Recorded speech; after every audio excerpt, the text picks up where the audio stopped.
Assalamualaikum warahmatullahi wabarakatuh.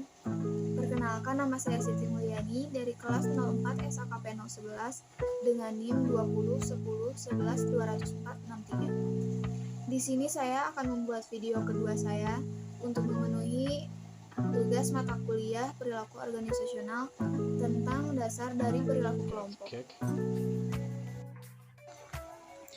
Definisi dan klasifikasi.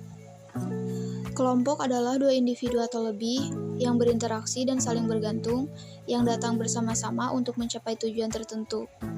Kelompok ini dapat dibagi menjadi dua macam, yaitu kelompok formal, merupakan kelompok yang sudah ditetapkan strukturnya secara formal atau secara organisasional, dan juga ada kelompok informal, yang merupakan kelompok yang terbentuk secara alamiah dalam dunia kerja sebagai tanggapan atas kebutuhan kontak sosial. Selanjutnya, yaitu tahap-tahap pengembangan kelompok. Tahap yang pertama adalah membentuk. Tahap ini digolongkan sebagai sejumlah besar ketidakpastian mengenai tujuan, struktur, dan kepemimpinan kelompok. Tahap ini akan selesai ketika para anggota mulai berpikir bahwa dirinya sendiri sebagai bagian dari sebuah kelompok. Untuk tahap kedua, ada mempeributkan. Di tahap ini, terdapat konflik tentang siapa yang mengendalikan kelompok.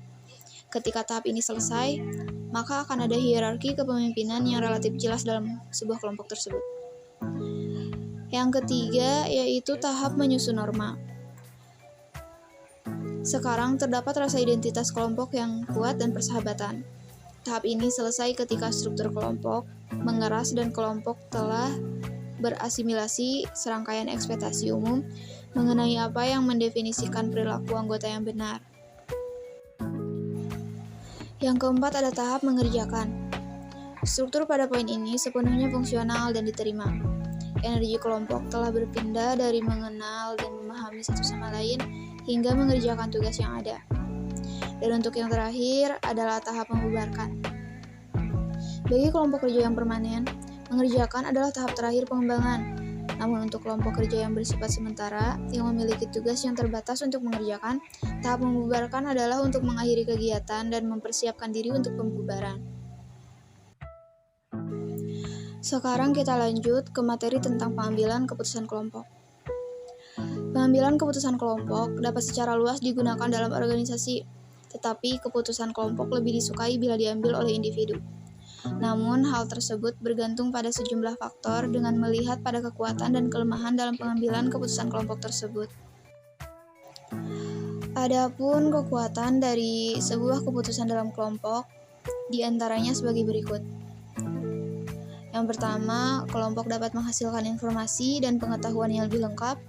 Kedua, menawarkan keragaman pandangan yang lebih luas.